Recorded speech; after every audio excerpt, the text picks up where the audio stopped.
تو آپ کی نظر میں تقریب کو یقینی بنانے کے لیے کیا طریقہ کار استعمال میں آنا چاہیے؟ کس تقریب کو؟ تقریب بین المذاہب۔ ہاں، تقریب بین المذاہب جو ہے، مثلا یہاں کے جو مذاہب ہیں، میرے خیال میں مذہب تو ایک ہی ہے، لیکن اپنانے کے طریقے جدا جدا ہیں۔ مثلا سنی ہیں، ان کا بھی یہی عقیدہ ہے، توحید رسالت، اور ہمارا زیادہ سے زیادہ اس کے ساتھ ولایت ہے۔ اور باقی جماعتیں جو ہیں وہ ہے اہل حدیث والے، وہ بھی مسلمان ہی ہیں، ہمارے ساتھ ہے۔ اور شیعہ لوگ ہیں، شیعہ کمیونٹی کے جو ہیں وہ اصحاب ہیں، وہ بھی مسلمان ہیں، ان کا بھی عقیدہ ہے توحید رسالت و ولایت پر قائم ہے۔ اور اس کے علاوہ باقی ساری جماعتیں جو ہیں وہ بھی اس کے، البتہ مذاہب جو ہیں مختلف ہیں۔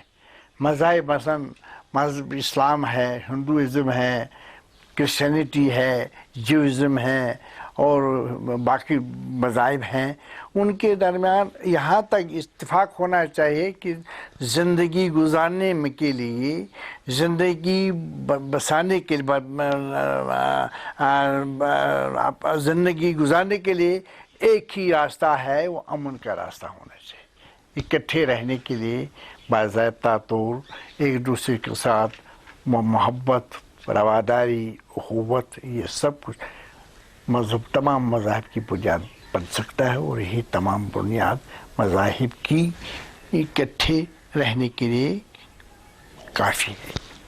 یہاں مفتی صاحب میں بیچ میں یہ کہنا چاہوں، جب ہم تقریب مذاہب کی بات کرتے ہیں، اس سے مراد ہے جعفری، حنفی، شافعی، مالکی، حنبلی، ان کے درمیان ایک ہم فکری اور وہ محبت اور عملی شکل میں کس طرح سے ممکن ہے؟ وہ ہے جب ہم ایک دوسرے کی مجالس محافل میں شامل ہو جائیں، تو ان کے نظریات سنیں، وہ ہماری نظریات سنیں، ایک دوسرے کے خیالات سے ہم متعارف ہو جائیں، ایک دوسرے کے طریقے سے ہم جی ایک دوسرے کے اختلافات کو سمجھنے کی کوشش کریں اور ان کا حل بھی ڈھونڈیں۔ اگر کسی جگہ کوئی اختلاف ہم میں پایا جاتا ہے تو اس کو اچھی طرح سے حل کرنے کی کوشش کریں گے۔ علماء کا کیا رول ہو سکتا ہے اس کو؟ علماء کا بہت اہم رول ہے۔ علماء ہی کسی قوم کے بنانے کے ذمہ دار ہیں، کسی قوم کو بگاڑنے کے ذمہ دار ہیں۔ اگر علماء میں زیادہ سے زیادہ سنجیدگی پائی جاتی ہے، زیادہ سے زیادہ ان میں فراخ دلی بھی پائی جاتی ہے، اور تخیلات میں، تصورات میں ان میں ایک سپرمیسی پائی جاتی ہے، تو پھر یہ کوئی بڑی بات نہیں کہ اگر کوئی اختلاف کسی جگہ ہو جائے، پیدا ہو جائے، اس کو دور نہ کیا جائے۔ اچھا، یہ جو مختلف مذاہب کے ماننے والے ہیں، جس طرح میں نے کہا کہ اسلامی مذاہب مراد ہے، ان میں آپ نے بتایا کہ مجلسوں میں ایک دوسرے کے آنے سے، اور یہ جو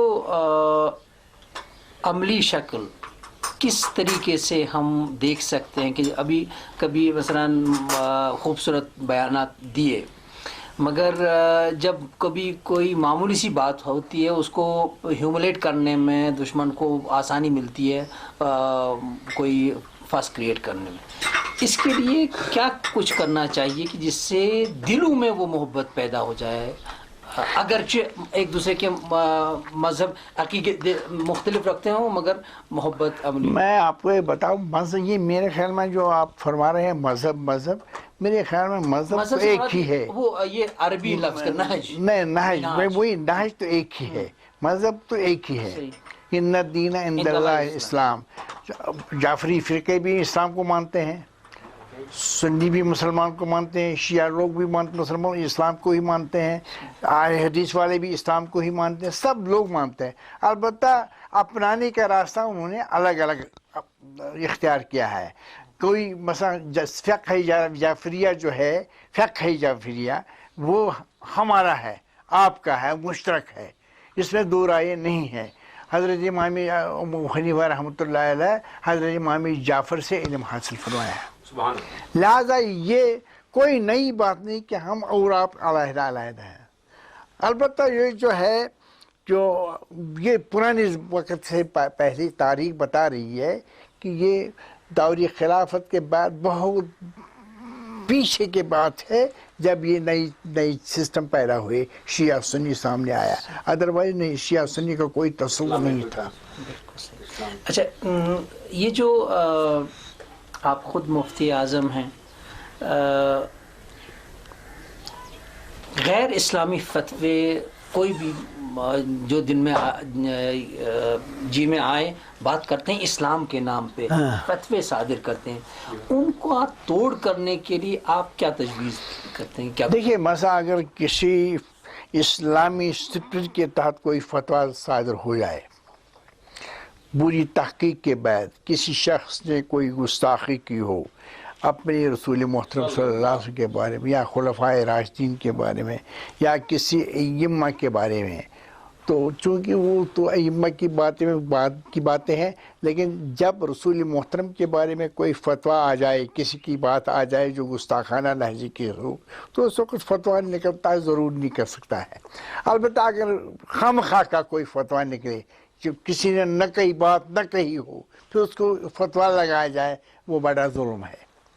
البتہ تحقیق ہونی چاہیے، ہر معاملے میں تحقیق ہونی چاہیے، کیا یہ ہوا ہے یا نہیں ہوا ہے، اور اگر ہوا ہے تو پھر اگر کوشش کی جائے اس کو سمجھانے کی بھی، تم توبہ کرو، تو فتویٰ کی ضرورت ہی نہیں پڑے گی۔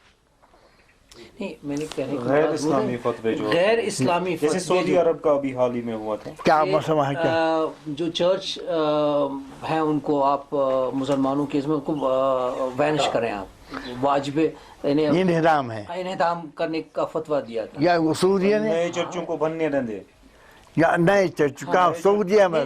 ہاں، سعودی کے ایک مفتی نے فتویٰ دیا کہ چرچوں کو تو جو اسلامی ملکوں میں ہیں ان کو تو منہدم کرنا ہے اور بننے نہیں دینا ہے، بننے نہیں دینا۔ لیکن ایک بات تو یہ ہے، اس طرح کے غیر اسلامی اس طریقے دیکھیں، پرٹیکولرلی اس قسم کی عبادت گاہیں جو ہیں ہر مذہب کے لیے مخصوص ہیں، ہر مذہب ماننے والے اپنی عبادت گاہیں بناتے ہیں، شیعہ بھی بناتے ہیں، سنی بھی بناتے ہیں، اس کو کرسچن بھی بناتے ہیں، جیوز بھی بناتے ہیں، لیکن یہ جو ہے فتویٰ جو ہے نہیں بنانا چاہیے۔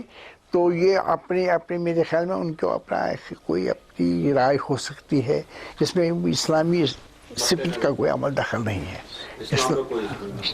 اچھا، یہ جو کانفرنسوں سے، اجلاسوں سے اس اسلامی فرقوں میں قربت پیدا کرنے میں کس حد تک رول رہ سکتا ہے؟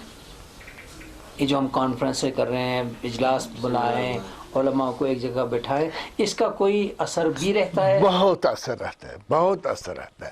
مثلا اگر ہم اور آپ اکٹھے ایک مجلس بنائیں تو لوگوں میں ایک زبردست ایک امپیکٹ بن جاتا ہے، ان کے دلوں میں زبردست اثر پیدا ہوتا ہے کہ بھائی یہ اوپر سطح، اوپر کی سطح جو ہے ہموار ہے، نیچے کی سطح کی ہم اس کو دھڑاٹ پیدا کریں تو اس سے بچایا جا سکتا ہے۔ اچھا، اس قربت کی ثقافت کو عوام میں کیسے نافذ بنایا جا سکتا ہے؟ تبلیغ سے، اشاعت سے، آپس میں ملاقاتوں سے، اور ایک دوسرے کے ساتھ مل بیٹھ کر ایک دوسرے کے خیالات جان کر اور بھائی چارے کی فضا قائم کر کے، رواداری کی فضا قائم کر کے ہم ایک دوسرے کی غلط فہمیوں کو بھی دور کر سکتے ہیں، ایک دوسرے کے قریب بھی آ سکتے ہیں، کیونکہ وقت کی یہ بڑی اہم ضرورت ہے۔ اس وقت ملک جو ہے، اس وقت ہمارا جو ہے اس وقت دنیا کا جو رجحان ہے وہ تخریب کے بجائے تعمیر کی طرف چل رہا ہے، وہ تعمیر کا ہی تقاضا کر رہا ہے۔ کسی تخریب پسند عنصر کو ابھرنے نہ دیا جائے، یہی دنیا کے امن کی ضمانت بن سکتی ہے۔ عالم اسلام کے لیے آپ کا کیا پیغام ہے؟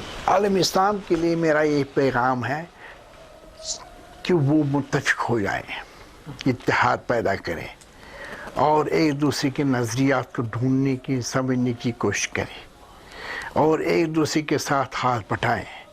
یہاں نہ شیعہ ازم ہے، نہ سنی ازم ہے، نہ حنفیت ہے، نہ بریلویت ہے، نہ دیوبندیت ہے، کوئی کسی کا، البتہ توحید و رسالت و ولایت کو سامنے رکھے. یہی تمام عالمی اسلام کا ایک نقطہ ہونا چاہیے. 3 چیزیں: توحید، رسالت اور ولایت.